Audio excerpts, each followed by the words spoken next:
Hi everybody, it's Honest John again. Now when you watch Donald Trump, it's kind of hard to believe that this is the guy that won almost every single one of the Republican debates. And it was a big field. I mean, started off with, I guess it was like 17 candidates. A lot of them political veterans, veteran politicians. So how did Trump win?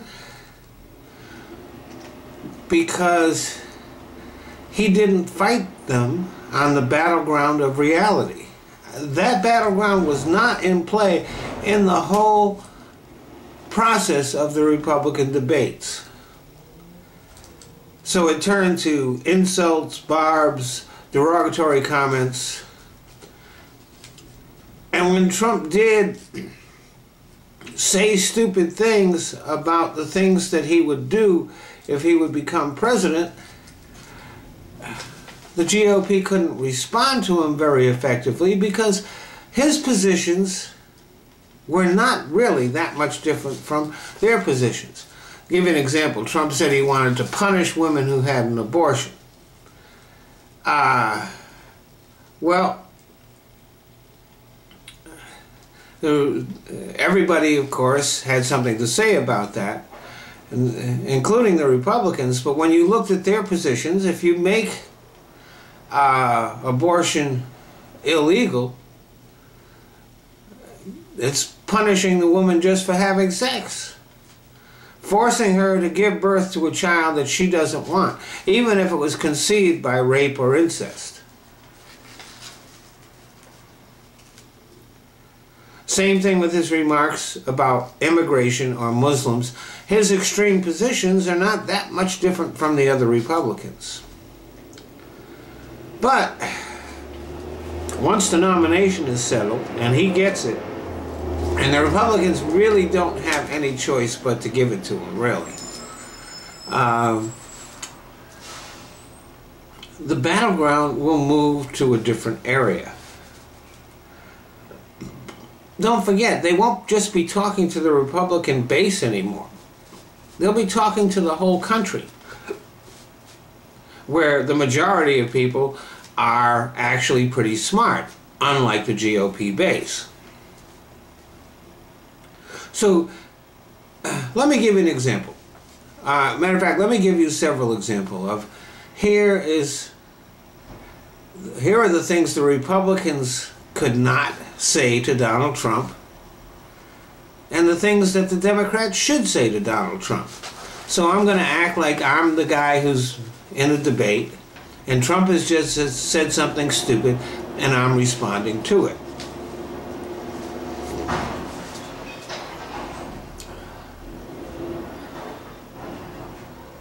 So let's start with him, of course, talking about Muslims.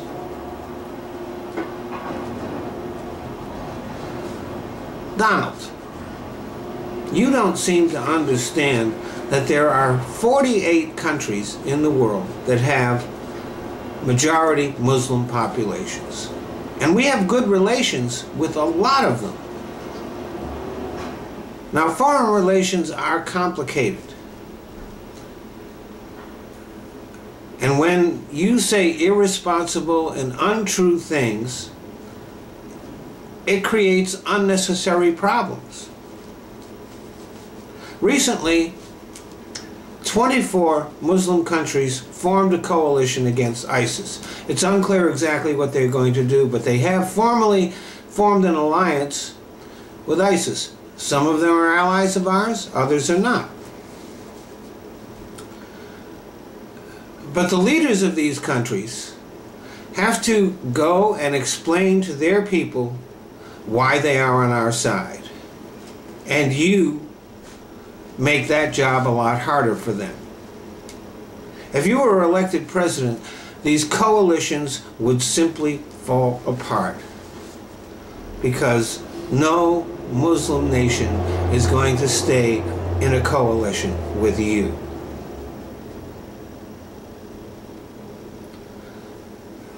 So that's topic number one.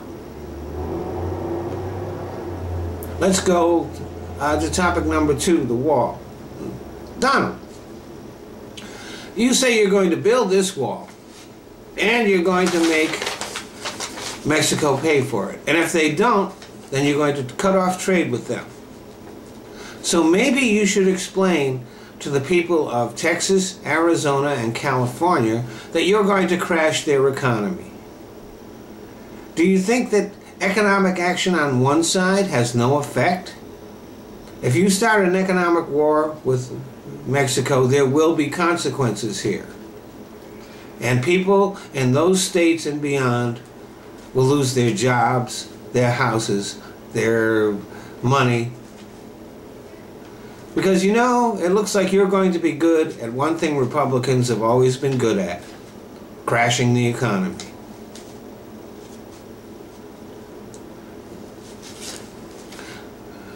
So let's move on to the economy, where Donald Trump says he's an expert. Donald, you say you know something about the economy. You were born rich. You've always been rich. You only know how the economy works for rich people. You know nothing about how it works for the poor and the middle class. You don't understand that what's good for you is very often bad for them. For example, there's a tax loophole in the tax code that allows you to pay no taxes, even though you're a billionaire. And because you're not paying your fair share of taxes, people who have nowhere near the money that you do have to assume your tax burden. You are not the solution. You are the problem.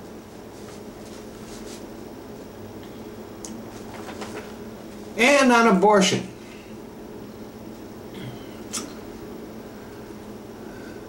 Well, I know you've changed your opinion on abortion to match that of right-wing Christians, because right-wing Christians are opposed to abortion. But the Constitution says that right-wing Christians don't get to impose their will on everybody else. As long as nobody is forcing them to have abortions, they have no right to prevent anybody from having one.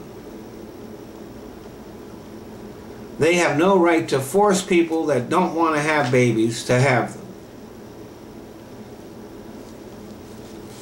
So you see, when it gets to the playground, the battleground, not the playground, the battleground of reality, Donald Trump nor any Republican has any chance. Thanks for listening.